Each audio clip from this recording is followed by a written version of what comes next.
Hello दोस्तों, recently में launch हुए एप्पल के आईफोन 11, 11 प्रो और 11 प्रो मैक्स जैसे डिवाइसेस के बारे में तो आपने काफ़ी सुना ही होगा। तो बात यहाँ पर यह आती है कि मैं इस वीडियो में आपको उन दो सभी डिवाइसेस से रिलेटेड उनकी बैटरी लाइफ और उनकी रैम के बारे में बताने वाला हूँ।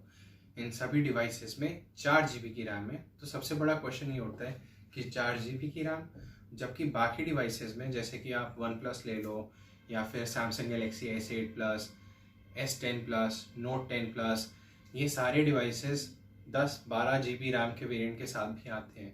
तो question is not upon the RAM but rather, जब आपका सॉफ्टवेयर बहुत अच्छे से ऑप्टिमाइज्ड होता है, आपके सारे ऐप्स आपके फ़ोन के सॉफ्टवेयर के लिए ऑप्टिमाइज्ड हैं, तो और आपका प्रोसेसर भी अच्छा है जैसा कि एप्पल के साथ है, उनका A13 बायोनिक चिपसेट है, तो ये सारी चीज़ें काउंट डाउन करती हैं और 4 GB की रैम भी बहुत अच्छी परफॉर्मेंस दे सकती है उस डिवाइस में, जिसकी प्राइसेस तो बहुत ज़्यादा है बट हार्डवेयर स्पेसिफिकेशंस कई बार मिड रेंज स्पेसिफिकेशन वाले फ़ोन जैसी हो जाती हैं। दूसरी बात, अगर आईफोन के मदरबोर्ड के बारे में बात की जाए तो आईफोन का मदरबोर्ड एल शेप में है, जैसा कि आप देख पा रहे होंगे ऊपर की पिक्चर्स में, और यहाँ पर इंक्लूडेड है 2 बैटरीज। एप्पल ने ऐसा क्यों किया? हो सकता है एप्पल के दिमाग में बायलैटरल चार्जिंग का पर्पस हो, इसलिए एप्पल ने 2 बैटरीज की इन्वॉल्वमेंट की। आईफोन 11 प्रो के लॉन्च होने से पहले कई एजम्पशंस ये भी थी कि हो सकता है आईफोन 11 प्रो या 11 जैसा भी डिवाइसेस के नेम है, वो सैमसंग गैलेक्सी S10 के प्लस की तरह एयरपॉड्स को चार्ज करेंगे, यानी कि वायरलेसली चार्ज करेंगे। सपोज आपने फ़ोन रखा, फ़ोन के पीछे आपने एयरपॉड कनेक्ट किया और एयरपॉड चार्ज हो रहे हैं। So these were the assumptions. अब कई चीज़ें हैं, कई चीज़ें नहीं हैं, बट एप्पल की इन फोन्स के साथ जो सबसे अच्छी टेक्नोलॉजी रही वो टफ एंड ग्लास की रही। बिसाइड्स ऑफ दैट, दूसरी बात जो रही वो थी बैरोमेट्रिक सेंसर की। बैरोमेट्रिक सेंसर होता क्या है? देखिए, बैरोमेट्रिक सेंसर मैं आपको इस तरीके से समझा सकता हूँ जैसे कि थर्मल सेंसिंग।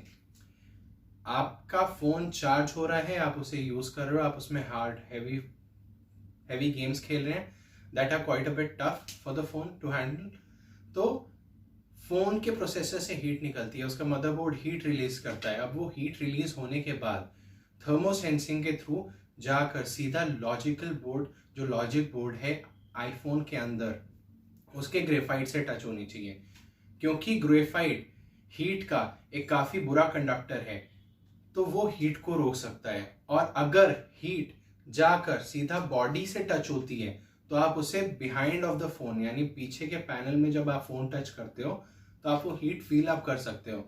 लेकिन ऐसा कभी भी आईफोन के साथ होने वाला नहीं है, आईफोन 11 के साथ स्पेशली, क्योंकि टफ एंड ग्लास भी है और लॉजिक बोर्ड के सटे हुए ग्रेफाइट से कनेक्टेड होने के कारण थर्मोसेंसिंग टेक्नोलॉजी अच्छी है और फ़ोन इतनी जल्दी गर्म नहीं होता है। इनफिक्स जैसी साइट ने इसको एक तरीके से फ़ोन को भी अनबॉक्स कर दिया था, यानी कि फ़ोन को खोला, इंटीरियर्स इसके देखे और फ़ोन के इनसाइड आउट में इनका ये रिव्यू था कि 6 out of 10 stands a chance कि that the phone could be repaired. कहने का मतलब ये है कि अगर 10 में से 6 फ़ोन जो टूटे हुए हैं उनमें से 6 फ़ोन सही हो सकते हैं और 6 बाकी की 4 नहीं हो सकते। ऐसा इसलिए भी है क्योंकि कई बार फ़ोन के बाहर के हार्डवेयर, बाहर का ग्लास, फ्रंट ग्लास, कई चीज़ें रिप्लेसेबल नहीं होती। रिप्लेसेबल होती भी हैं तो वो इतनी कॉस्टली होती हैं कि उस कॉस्ट में तो आप नया फ़ोन ही खरीद लोगे। जैसे कि अभी 2 साल पहले रिसेंटली वन प्लस के 5T या 5 किसी सोशल मीडिया पे काफ़ी ज़्यादा वायरल हुए थे किसी इंसान के। द पर्सन सेड कि 20,000 का फ़ोन रिपेयर करने में लग रहा है, जबकि it costed me near about 28,000 और समथिंग लाइक दैट। तो आप समझ सकते हो कि जब आप एक फ़ोन के स्पेयर पार्ट्स अकेले जाके खरीद रहे हो, इंडिविजुअली मेरा मतलब, तो वो कितने ज़्यादा कॉस्टली पड़ सकते हैं। ये रिव्यू मेरा था आईफोन 11, 11 प्रो के बारे में, उनकी बैटरी, रैम और इंटरनल जितने भी उनके मदरबोर्ड के कंपोनेंट्स हैं।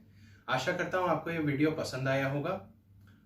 मेरा चैनल लाइक, शेयर और सब्सक्राइब करना मत भूलिए। अगर आपको ये वीडियो इंटरेस्टिंग लगा तो प्लीज़ इसे शेयर करिएगा।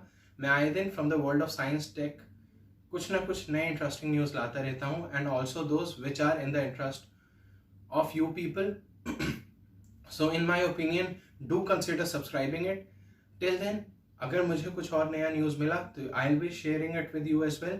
और हाँ, आईफोन को 39,000 में कैसे खरीदना है वो मैंने अपने चैनल की एक वीडियो में बताया है, आप प्लीज़ जाकर उसे देख लेना। Hope you like my content. Till then take care, good bye.